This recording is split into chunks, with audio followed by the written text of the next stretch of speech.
Hey, Nikki. Hey, Selena. Hey, y'all, and welcome to this week's farewell edition of Extra Sugar. That's right. Farewell. Cue the sad music and grab the Kleenex. Today we say goodbye to Suzanne and Charlene. Season 5, episode 24, which we covered earlier this week, was Delta Burke's last episode. And then Jean Smart is around for the first 2 episodes of season 6. But she is not long for the Designing Women world to get through our loss. We're going to talk about the good times, some favorite moments, maybe some favorite quotes, and what these 2 ladies mean to us. Said that really weird. That's fine. And then we'll touch on what went on for the 2 actors in real life following their exit from the show. And then we're going to wrap with, I don't know it's a game, Right. but we'll call it an activity. Who doesn't love an activity? I love an activity. Keep me busy, Selena. Well, basically, we're going to see if AI can help us figure out what would have happened to Charlene and Suzanne had we continued to follow their international stories. That way we know, like, how accurate will our overlords be? Will they know our story, Nikki? I'm always kind to them, just in case. Love you, Alexa. Love you. I wish your names weren't so close to my coworkers' names, because sometimes you just start piping up in the middle of meetings.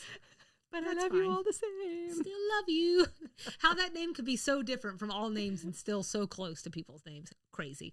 Anyways, so how do you feel about just starting with our favorite moments and quotes? You feel good about that? I feel good about that. Okay. Are you okay for me to share my favorite moment?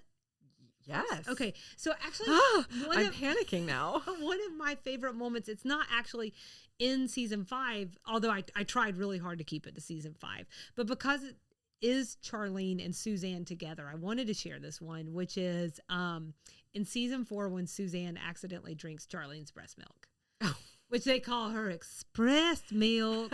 I don't think they were allowed to say breast milk, but that was a top for me. Okay. I am still flying high from my AFV episode a couple episodes back. So I did it grand prize and runner up.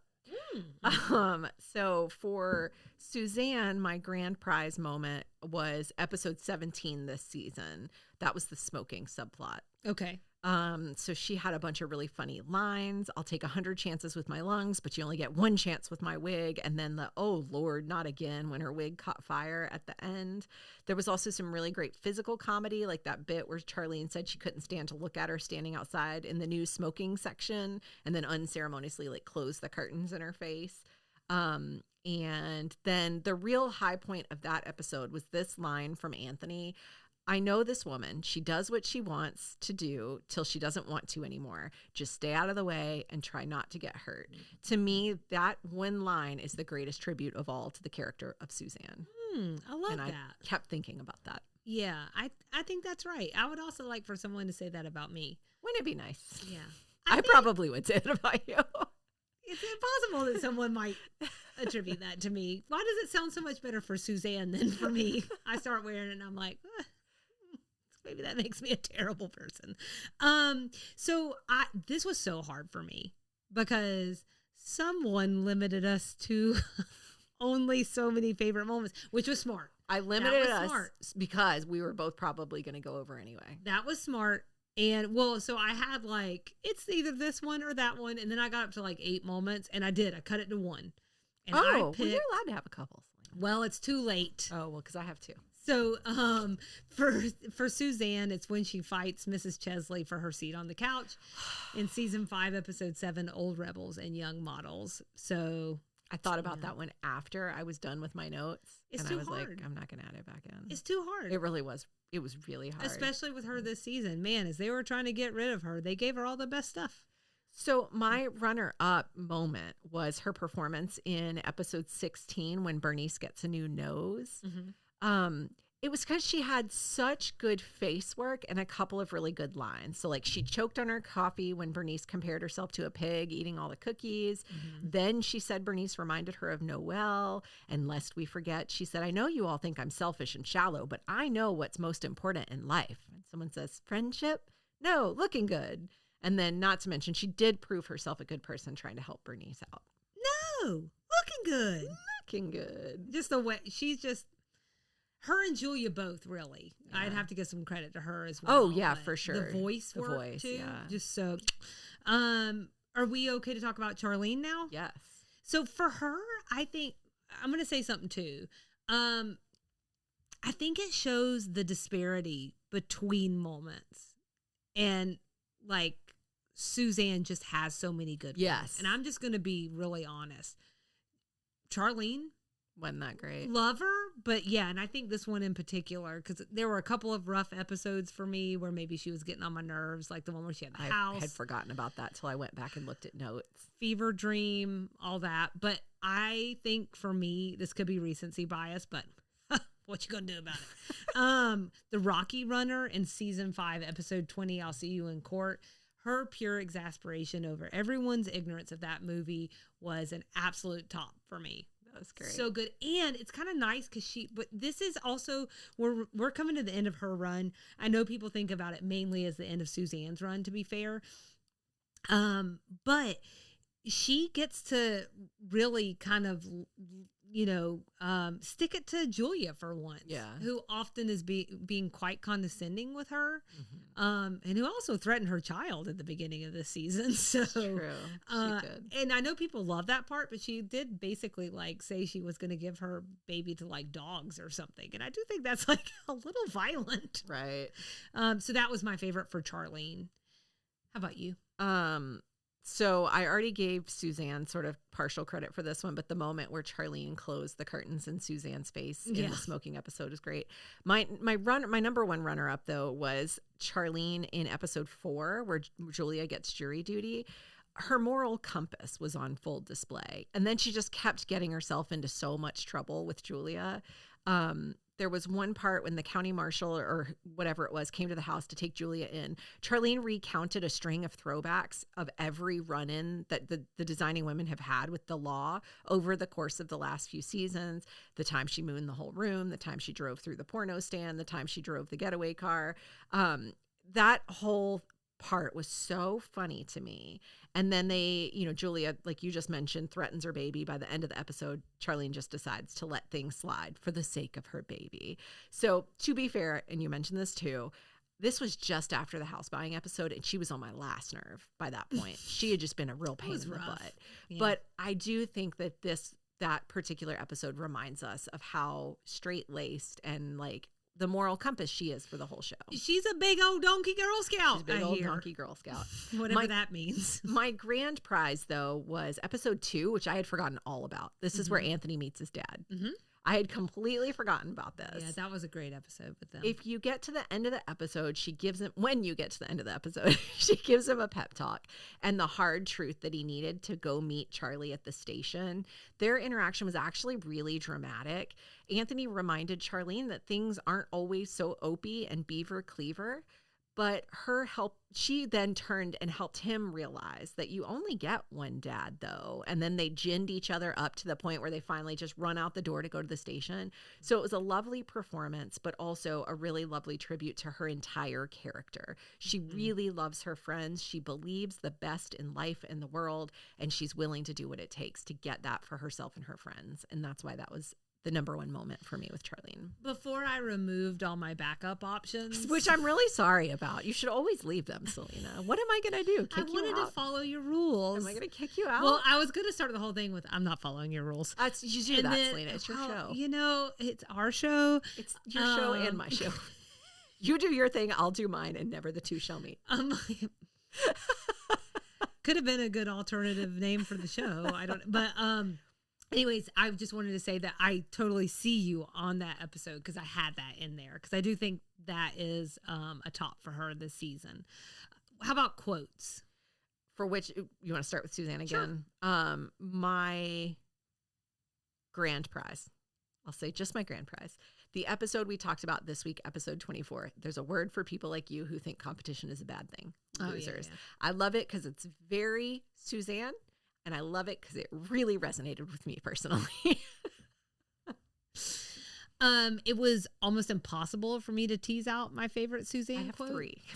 Oh, excuse me. Would you like to go No, 2 more times? No, I'm limiting myself to my own rules, but that's exactly what happened to me. It was such a slippery slope. It's really hard, right? Not as hard with Charlene. Not as hard. Yeah. No. So, but this was the one that I wound up going with. Oh, get real, Charlene. You picked it, we painted it, and that's the way it is. I don't see what's so hard to understand about that. It's like I used to tell my ex-husband. You married me, you thought we were going to have sex, we're not going to have sex, and that's the end of the story. Which you can also find on our social media. So her. You can tell us the other ones. Well, Do it. my runner-up was way back in episode 1. She said, personally, I don't enjoy history. People said I should learn it because history repeats itself. If it repeats itself, why should I pay attention the first time? It's so wise. It's so wise in a character that we're trying to paint as not wise. Right. And then my honorable mention was episode 14. I say the man should have to kill the mouse. I gave that one my honorable mention because it is a fan favorite quote in general. It was a throwback to the man should have to kill the bug. And it was just a really delightful callback to her in previous seasons. I want to say one of our most popular social media posts ever. Yeah. So People love it. They do. That they do. It also brings out a lot of opinions, which is really funny. Just a lot of opinions about who should kill what. Who should kill what. Like, just like, kill what you're comfortable with. What's happening? My gosh. Yeah. And then like a lot of, you know what, people just get in their feelings. So I guess that can help them. My ex-husband would never kill the bug. I was a single and mom. that's why he's my ex-husband. So that's why I poisoned him with the Ipecac.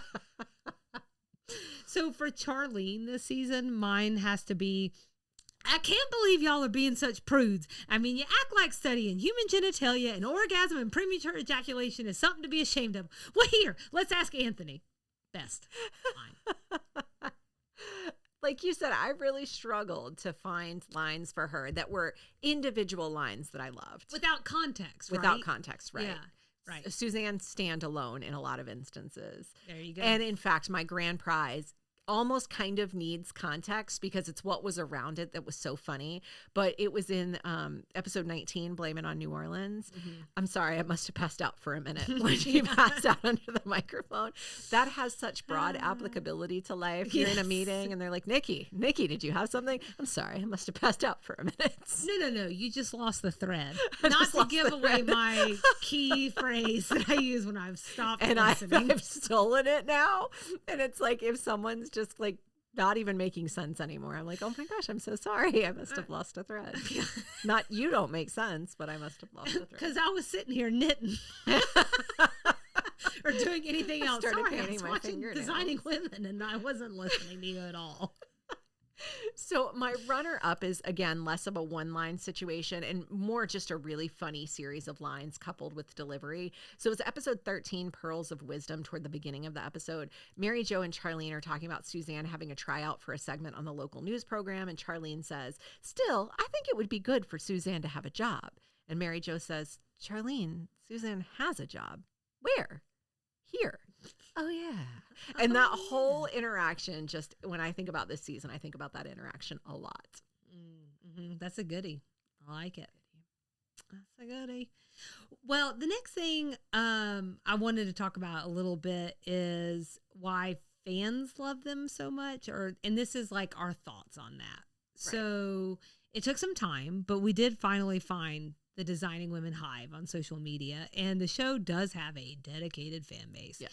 And anecdotally, we've seen a fairly visceral reaction to the final seasons without Suzanne and Charlene, and particularly Suzanne. So I do feel like we've seen enough that I feel like we have the pulse. Yeah, I think that's right. And so I feel more comfortable doing this now. Do you mind if I kick this one off? Absolutely. Okay, so for Suzanne. I'm sorry, absolutely, I mind. I would like to go first. No, please. I was going to read it. Take it away, Selena. I wanted to. I'm like, wonderful, perfect. So on the one hand, it makes very little sense to me why fans love Suzanne so much. Oh. If I'm completely honest. Yeah. In many ways, she's almost the foil for the show. She is the old guard for the South, very skeptical of the show's main objective, which I read to be ways to show a more progressive South. I don't want to put that on anybody else, but that's my reading. We've said before, Suzanne is like a beautiful, rich Archie Bunker. she's classist, out of touch, sexist, self-absorbed. I'd say a generous reading is that she has some prejudiced stances on race. She didn't want Anthony to work there or be a partner, and that's just this season after she's arguably had a lot of growth. Okay? Sure. Honestly, people should probably hate her, and yet she is hands down the favorite. And she's also ours. So I will also say for the record that she and Charlene are the only two that never get dragged in comments on posts. Oh. People really love or hate Julia. Yeah. God bless it. I think they might forget Mary Jo. Yeah. But here, I promise there's a good side. On the other hand, I think fans love her because she's hilarious and hilariously outspoken. She says what most people are thinking and wouldn't say. People love that. She's quirky with her gun-toting and pig-owning. People like a character. She is the eccentric side of the South. She became more relatable as the seasons wore on. She lost all her money, we think. Maybe. Maybe it's unclear.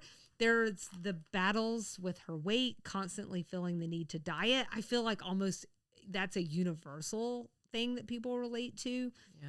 And it turns out she really does care. You talked a little bit about this before, but maybe the motivation isn't always pure, but Suzanne is fiercely protective of Julia and really all of the ladies. We saw her threaten Charlene's professor this season with a gun.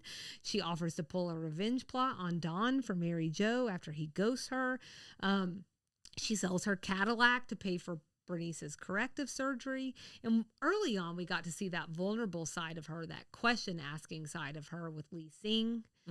And I do wonder if people just generally enjoy how she's overcome people's underestimation of her, because she's more than meets the eye, and she is much more than a pretty face. So that's my long-winded way of saying that's why I think people really love Suzanne. Yeah. I don't think I have much to add to that. I think you touched on almost everything Great, that I was going to say. I would say larger than life is something that I think resonates with a lot of people. Like she's almost a caricature. So she's always sort of bigger than everybody else around her in terms of like her character and the things she says. And I think that really resonates with people. I think also a lot of times people just like to hear someone say the un-PC thing that we're probably all thinking somewhere in our heads. Not the racist stuff, not the sexist stuff, but sometimes it's just like calling stuff out. Right. Call a spade a spade. People really like that.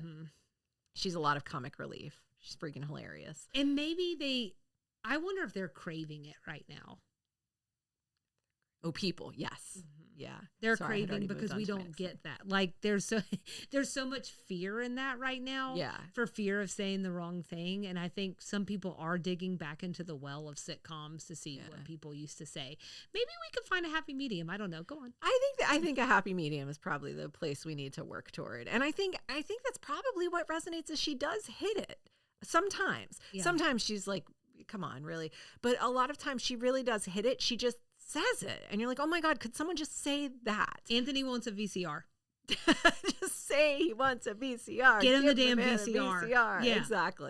Exactly. Don't mess around with this couple that is cheating on each other. Right. Stop messing, get out of the paint. It'll get messy. Yeah.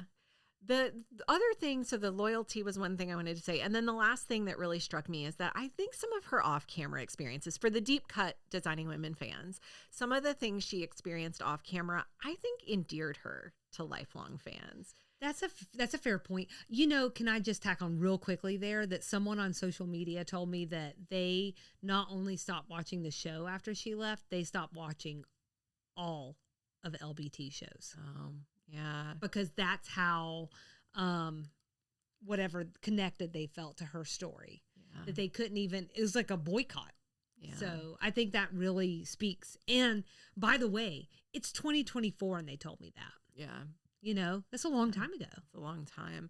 I think you mentioned that a lot of people might relate to her weight struggle a little bit. One of the themes that I notice when I look at the comments on social media is people, well-intentioned, probably don't need to say it, but they'll always say, I never thought she was big. I never thought she was a large lady. So on the one hand, like, let's just not say those things. But on the other hand, that does give me a sense for how tapped into that experience people still are now. Right. It resonated with them Right. that she was dragged so much. And I Right. think that endeared her to them, her character, and then Delta Burke as a person. On the flip side of that, you'll have people say stuff like, the fatter she got, the funnier she got. Yeah. Jesus Christ, It's people. rough. It's rough. And it's so hard for me to not respond. It's so, It's gotta be. I've been trying to learn the joys of restraint. I do want to add on one more thing. I sometimes wonder, in thinking about this category in particular, and in pulling a lot of clips in the last year, and thinking over the larger trajectory of Suzanne's character. Yes, she was funny in seasons 1 and 2. In my opinion, while it's not the way I would have phrased it, I also agree she gets funnier as the seasons go on. And she does start, you can feel that character change. She starts out more as like what I think was first intended, which was like this very demure, like beauty Right. pageant. And then eventually she kind of goes into this more like body place. Yeah. You know, she's much more outspoken. She's larger than life, as you describe. I think that was the perfect description. We see some of that start to really, the seeds are planted in season 2 with the pig, with Noel. Right. We see some of that eccentricity, but Right. it doesn't really start to take shape until season 3. And then it really gets pushed out there in season 4. And by 5, we're met with the Suzanne I think most people think of. Exactly. And I think, and that's what you were speaking to in the main episode. And I don't know if she had not. So some of that I think was happening along with like those character changes with her real life experiences. As she was battling depression, as she was battling weight issues or perceived weight issues, or however we want to frame that. Whatever those, the critique was coming at her for real. So it was really happening to her. And then all of the things with the show and the things with her husband and them not getting along with the producers and all of these things happening. And I think we see some of this bolder character emerge. And I just wonder if we had really carried on with the Suzanne of 1 and 2, and let's say this show goes 8 seasons and she's there the whole time, I don't know she would be the show favorite. That's my personal opinion. I don't think that she really comes into her character until we get further in. And that's really when we see that Suzanne start to take shape that I think people remember and love so much. So, all right. Charlene, how about you want to lead us into this one? Are you comfortable with that? Sure. Yeah, I think over the course of the show, Charlene became so much more than the receptionist at Sugar Baker's, which is how we met her at the very beginning. Dare I say, she became the receptionist of our hearts. Or at a minimum, the receptionist like we all wish we could run into if we went into a business. Like, she's charming and funny and nice. I think she's a fan favorite for a lot of reasons, but in general, I think it's her balance of innocence and wisdom. Like, she's simultaneously naive, but also can talk Anthony into like going to meet his dad, who he was adamant 2 minutes ago he wasn't going to, because she can talk that wisdom about family and life. She's salt of the earth and genuine, but she's also really quick-witted and funny. And I think people really liked that. It was hard to come across one line, you know, that encapsulates Charlene as a character. But in context and in her place in a conversation, she's so funny and adds so much light and warmth to everything. I think people really loved her little anecdotes of her small town and of the people she's met over the years. Early on in the series, we got to hear how many influential people she knows, just because she's freaking nice and talks to people and takes a genuine and kind and takes a genuine interest in people. And I think that warmth and that authenticity really showed shone through for people and resonated for people. The last thing that every time I think about her is that like donkey Girl Scout. What do they call her? Big old donkey Girl Scout. Mm-hmm. I think that resonates with people too, though. Her straight-lacedness and her moral compass for the like what she provides to the rest of the character. Mm-hmm. I think that it's not in a Julia haughty sort of like I'm better than you way. It's just in a like let's not be a-holes to each other sort of way. Mm-hmm. And I think that resonates for people. Yeah, I think resonates with Charlene is just the good general word to use.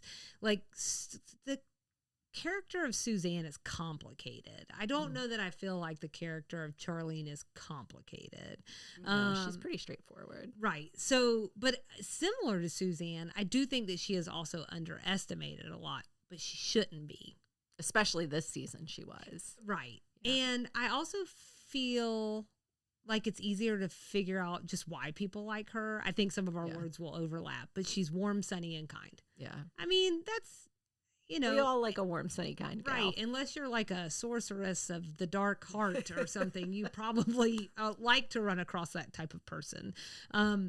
Because this feels like the other side of the coin that you've already shared, but because they play her as ditzy so much, it makes those wittier moments even more punchy, I think. And I also think that her backstory on the show is truly relatable. She grew up in a small town. She didn't come from much. She's starry-eyed. She's a dreamer and hopeful. And even if you don't relate directly to those things, I think most would agree they're admirable qualities to have or to run across in a human being. Right. So this one just a little bit more straightforward. Yeah. How about how we relate to them? So when it comes to Suzanne, like, what do you feel like where she sees you? Oh my gosh. So I think I'm just a reflection of other people's love of her because she tickles me personally because I think she sometimes says things that I would love to say if I weren't afraid. And I don't mean the racist and sexist things, but I mean like the calling something like it is and just saying it so we can all just get it out in the open and start talking about that instead of talking around it. I wish I did that more. Right. Because you waste so much time by not just getting to it. Right. So I love that. She's also just, the character is ripe for antics, like her quirkiness and her unusualness, but also her larger than lifeness. She's just going to get into antics, which personally for me, I love. I love a good antic. You like it when antics happen to you? I love, I love when antics happen for me to watch on TV. Oh, okay. So I think that's what I loved about her. Like you said, she's been a complicated character over the course of everything. But if I think about season 5 and the character that she is now, I think it's just that she's so freaking funny. I just love how funny she is. Yeah. I think so. If I was going to think of like the ways I feel like I relate to Suzanne, her version of anger feels like me. Oh, okay. To be honest. So I related on such a very deep level. Now I had to go back to season 4 for this, but episode 20, Tornado Watch, when she screams happy anniversary, Lois and Shimmy, after she's told Charlene repeatedly she doesn't want to be on camera, she doesn't want to do it, please don't make her say happy anniversary to strangers, is like, it's pretty on par with who resides inside me. Okay? I very much relate to her as a childless person, even though hers is a tad bit more extreme than mine. But her experience with Randa at the mall, I don't know I'm above getting in a fight with a 9-year-old. I'm not proud. I'm just honest. And then her hard pass on going down to a pizza parlor with a bunch of screaming kids, I feel it. I'm going to be shopping with Bernice as well. I would love to go on that shopping outing, as it were. She's got some real only child energy, despite being the little sister of Julia. Well, because she might be little by a lot, which means that she might have been an only child. And I think that she's often described that way. Yeah. Like, you know, and so this season in particular, when she goes in and she takes every space in the New Orleans hotel room and doesn't think twice about it. Why should I move my stuff? I was like, oh God, that's who I was when I was like 12 and I didn't know any better. I was like, oh, I thought all these spaces were mine. I'm sorry. So, and then finally the constant dieting, rice cakes, check, smoking, check, every dumb idea, check. So I get it. So how about Charlene? I think Charlene is the one that personally, the character of Suzanne resonates with me for reasons, but not for reflective reasons of my own. Right. Charlene resonates with me because I feel very Charlene. She's obviously not so secretly one of my favorites on the show. I think she's so delightfully naive, caring, and curious, and it's been really fun to watch her grow. I do think we've talked about this, that the writers sometimes take the easy way out and write her as dumb, but we know she's not dumb. She is smart, but that doesn't mean that she can't also be naive and believe the best in life. And that's where I feel like I see eye to eye with her. I genuinely want to believe the best in life. The older I get, the more skeptical I get, but I usually do have a pretty positive outlook on things. It's going to end up. I'm not always going to say it's going to end up well, but we're going to come out the other side of it. It's going to be fine. And there's some things we can do along the way to make the adventure a little more fun. Them in New Orleans, her approach to New Orleans is my approach to a new city. Let's go see, let's try this, let's try that. And I have this real fear of missing out because there's so much in life and I don't want to miss it. And I feel like Charlene is that same way. Mm-hmm. I also have a really annoyingly strong moral compass. I want to do the right thing to the point sometimes of shooting myself in the foot because I want to close that loop. I want to make sure you feel seen. Right. I want to make sure that, if you texted 3 days ago with something that's outstanding and no one responded to you, I don't want you to feel alone. So I'm going to drudge it right back up and we're going to have that conversation, which was her and Julia in the jury duty episode. Right. We're going to finish this out because it's the right thing to do. So I feel like I resonated in that way with her. Okay. I'm in typical our fashion.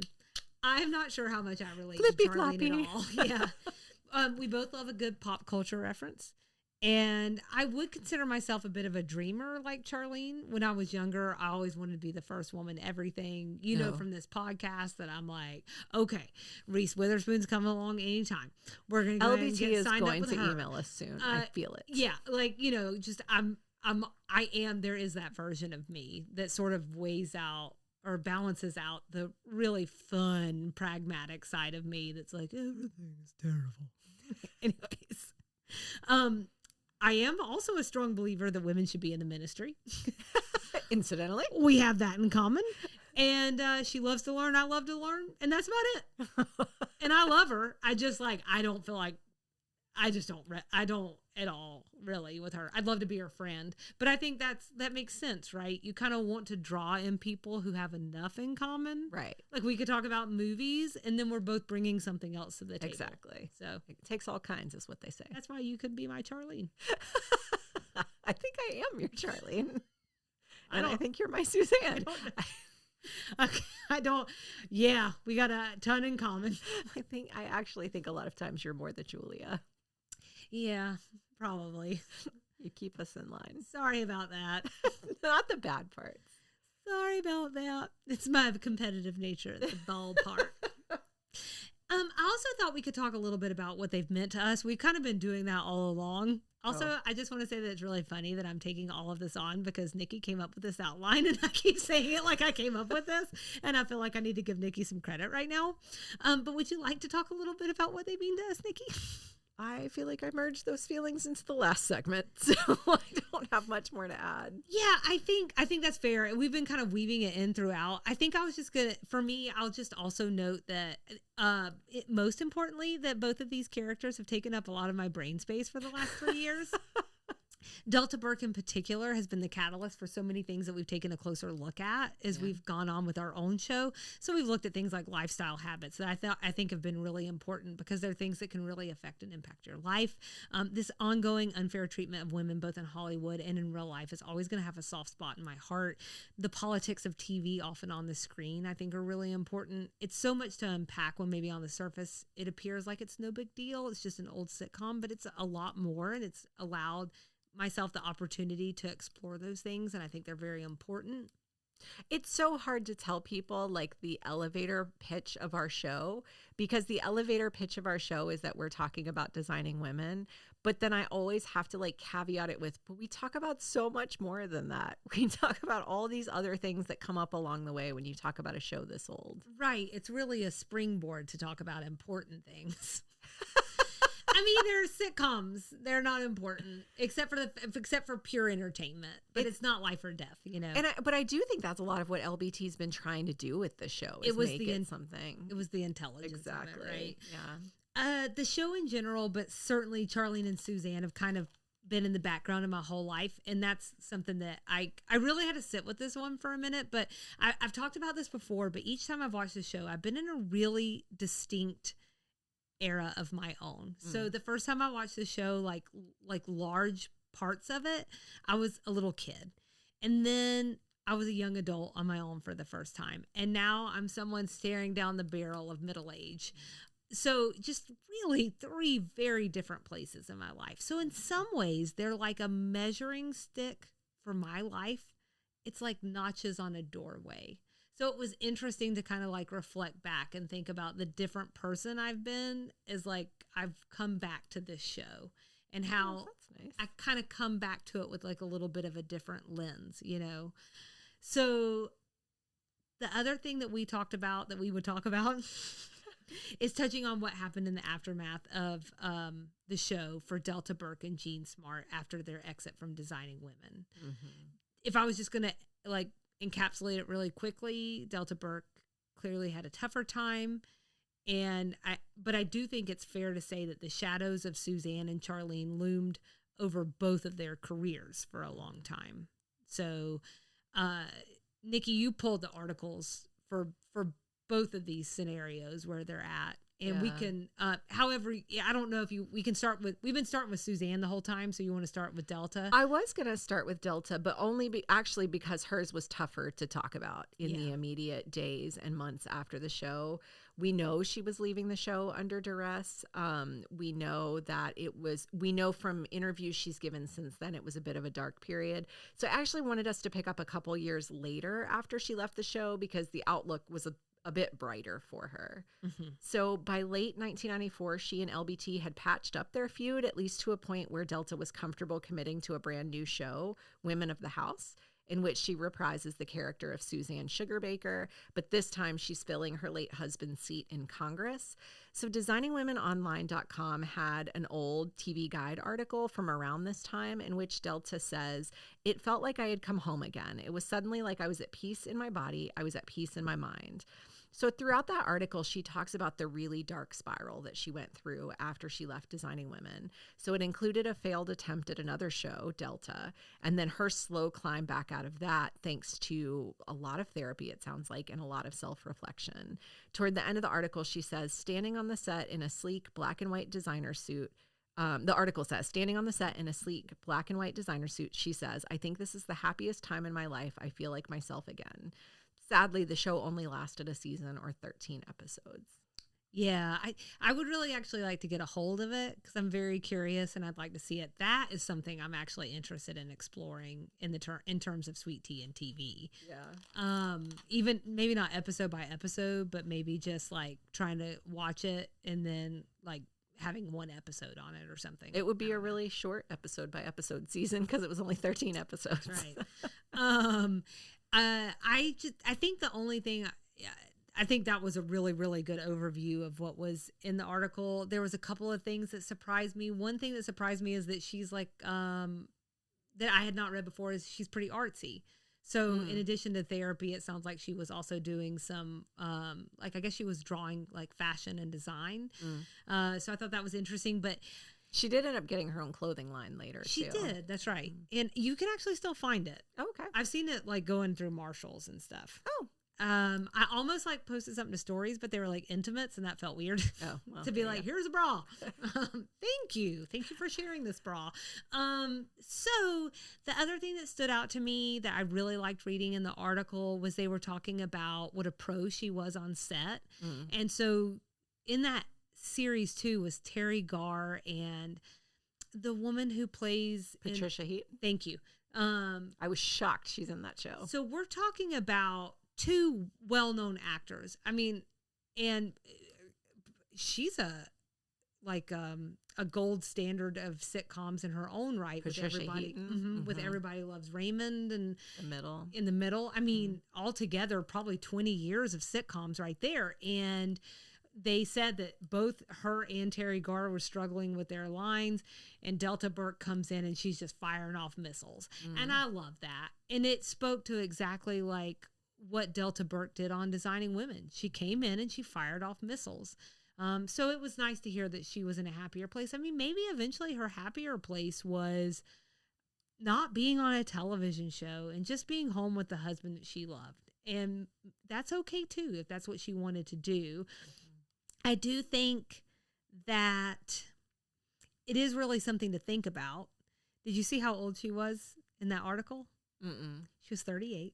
Okay. She was our age. Attempting a second act, trying to work on herself, figuring out if she wanted kids, all at the same time coming off everything she experienced with Designing Women. I think that's a ton for anyone to go through. And I just want to, the last thing I want to say about this is that, like, I think my heart just really goes out to her still for that time period. And sounds dark. I truly hope it's lighter. I actually had someone reach out, and on social media, she messaged us and told us that she's friends with Delta Burke. Oh. And she said that she became friends with her because I think she like was making some T-shirts and anyways, and they struck up a conversation.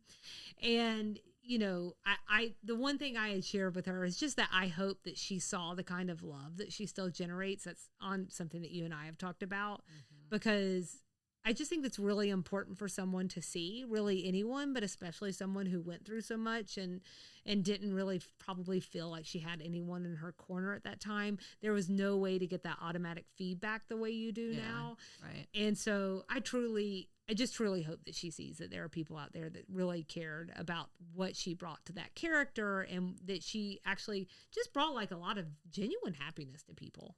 Yeah. So, we want to talk about Jean Smart. Yeah. So she left Designing Women on much brighter terms and with a much brighter outlook, I think, than compared with Delta Burke. So we found a 1991 LA Times profile of her, which I'm afraid maybe you weren't able to read because it was behind a paywall. Were you able to get it? Every great once in a while, when my time has come back around. Okay.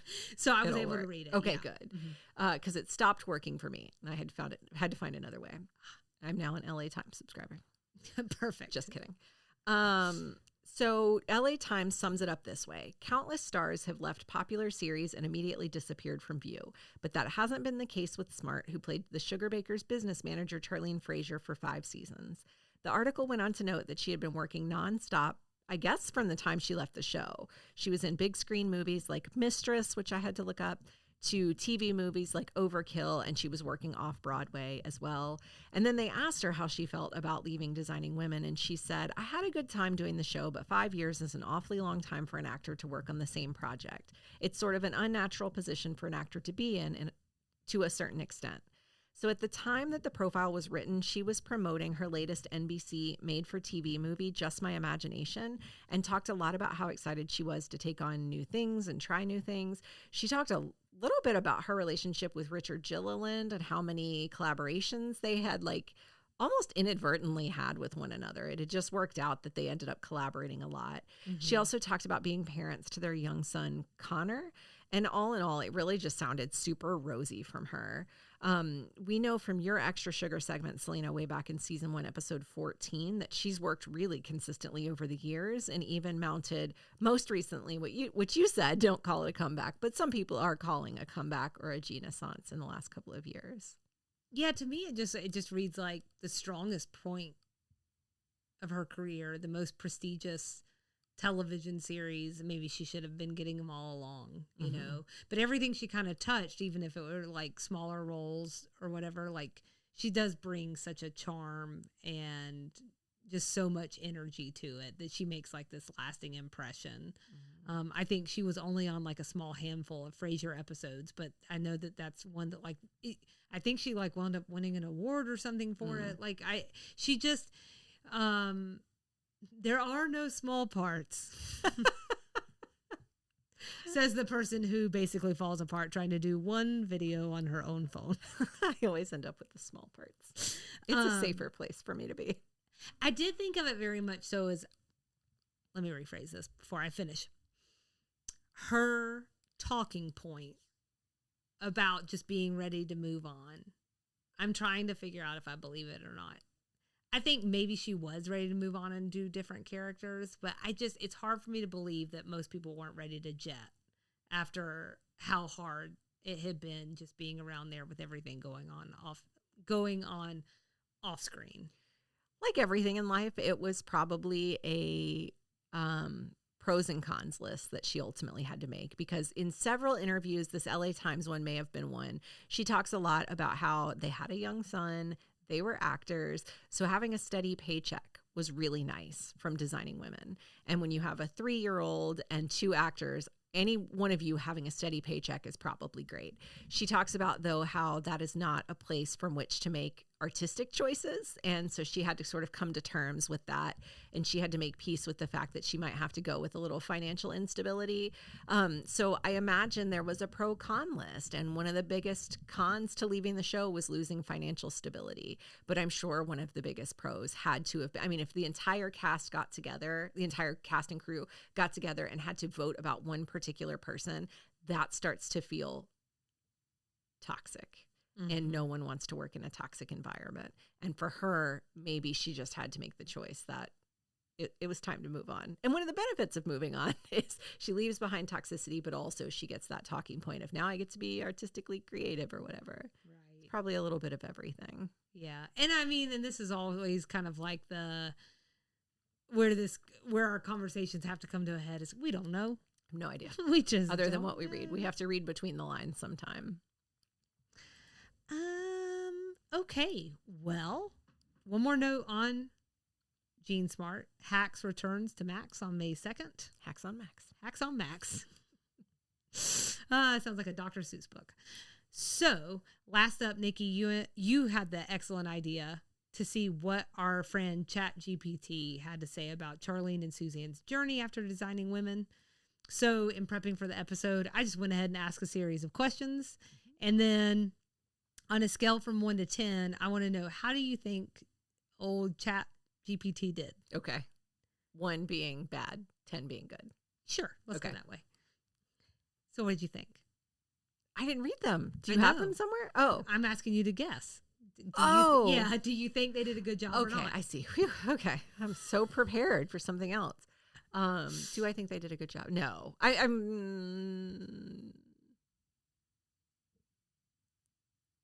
going to give it a 5.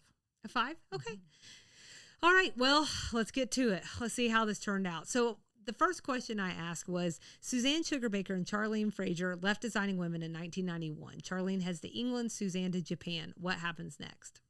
After Suzanne Sugarbaker, this is the answer, played by Delta Burke, and Charlene Fraser, played by Jean Smart, left Designing Women in 1991, the show continued with new characters and storylines. In the series, the departures of Suzanne and Charlene were explained by Suzanne's decision to marry a Japanese businessman and move to Japan, while Charlene moved to England with her husband. Following their exits, the show introduced new characters to fill the void left by Suzanne and Charlene. Julia Sugarbaker, played by Dixie Carter, remained a central character, along with Mary Jo Shively, played by Annie Potts, and Anthony Bouvier, played by Meshack Taylor. The show continued to focus on the interactions and dynamics among the remaining characters as they navigated their lives and careers at the Sugarbaker interior design firm in Atlanta. So, thanks, ChatGPT. So, you can definitely tell that they found things on the internet. I didn't. So what I had to do is I kind of had to start fine tuning the questions to try and see if I could get a little bit more out of them. And so where I finally landed, where I finally started to get a little bit more was with, what do you think happened to Suzanne Sugarbaker after she moved to Japan? There you go. I removed the question from Charlene's point of view because the answer was really boring. Okay. So here's what they had to say. Given Suzanne Sugarbaker's larger-than-life personality and ambitious nature as portrayed in Designing Women, it's intriguing to speculate on what might have transpired after her move to Japan.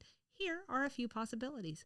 Successful business ventures. Suzanne was portrayed as a savvy businesswoman throughout the series. Was she though? After moving to Japan, she might have utilized her entrepreneurial skills to, and I might learn how to say that without drinking a little, to start her own business or expand her husband's existing ventures. With her determination and charm, she could have forged valuable connections in the Japanese business world.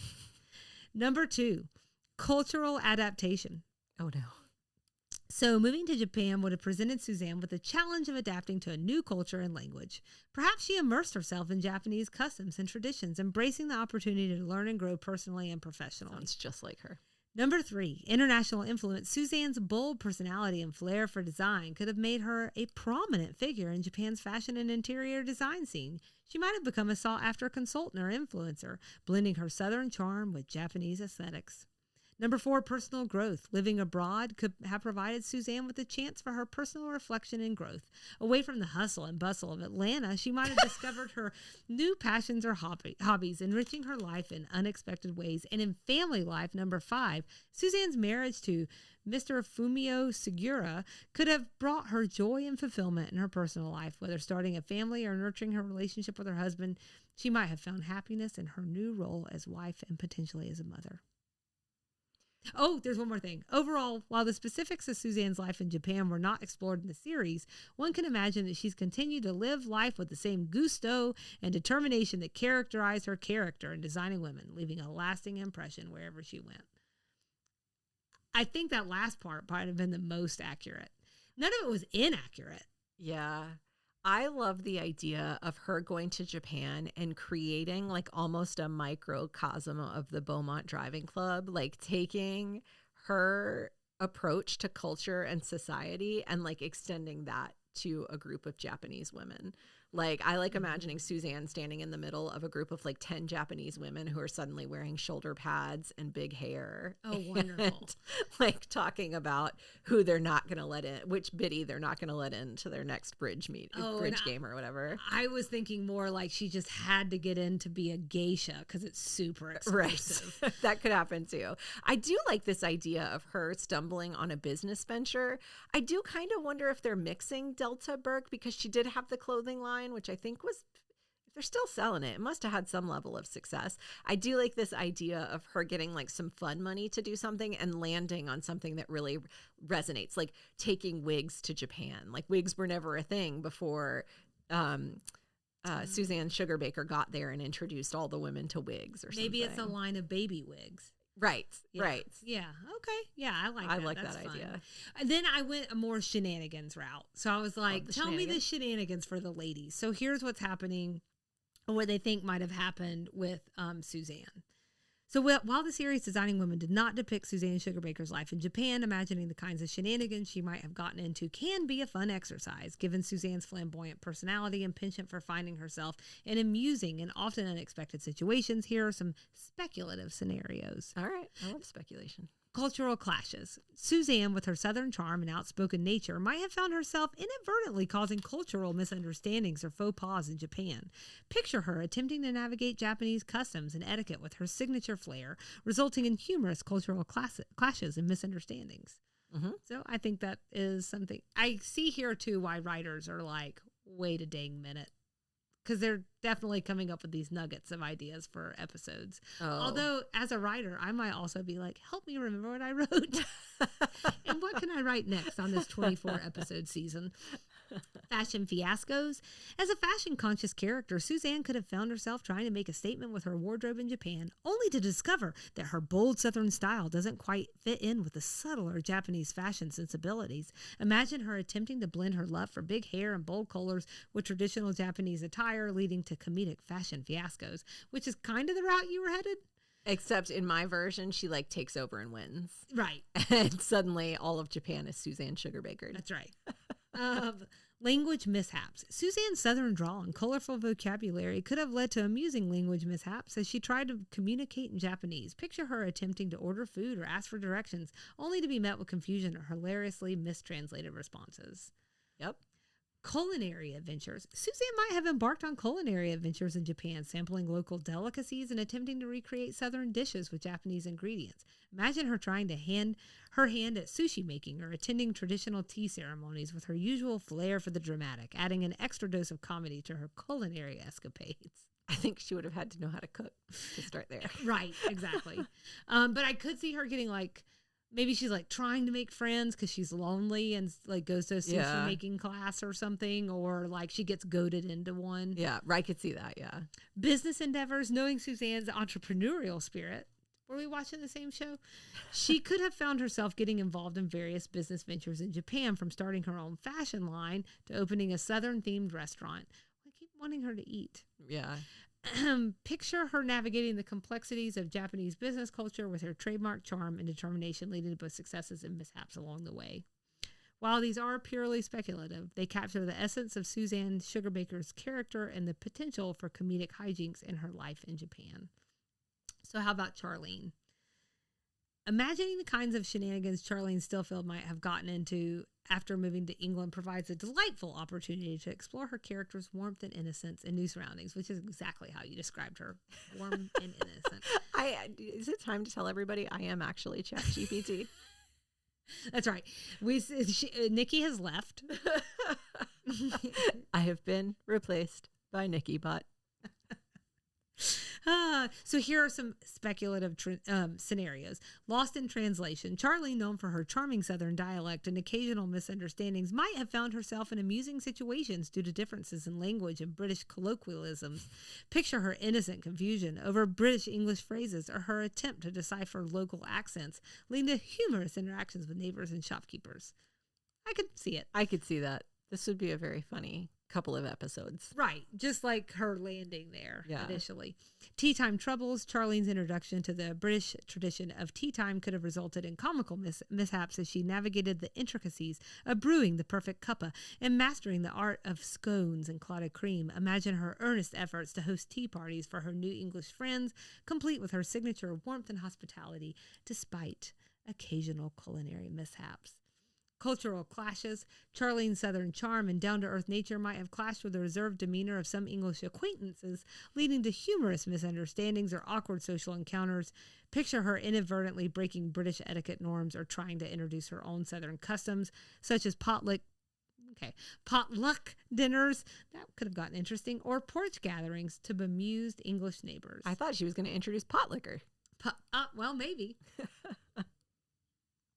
Historical hijinks. England's rich history and picturesque landscape could have provided Charlene with opportunities for whimsical adventures. Imagine her exploring quaint English villages, getting lost in sprawling English gardens, or enthusiastically participating in historical reenactments, all with her characteristic innocence and curiosity. And then last, quirky quandaries. Charlene's endearing naivety might have led her into quirky predicaments as she adjusted to her life in England. Picture her mistaking British customs or landmarks for something entirely different, inadvertently joining a local Morris dancing troupe, or embarking on a whimsical quest to find the best fish and chips in the countryside. These are purely speculative, but they do capture the essence of Charlene Stillfield's character and potential for heartwarming and humorous adventures in her new life in England. We get it, ChatGPT. There was never a sequel to the show. Do you feel satisfied, Nikki? I would not watch either one of those shows, but if it was just a couple episodes, it would have been really funny.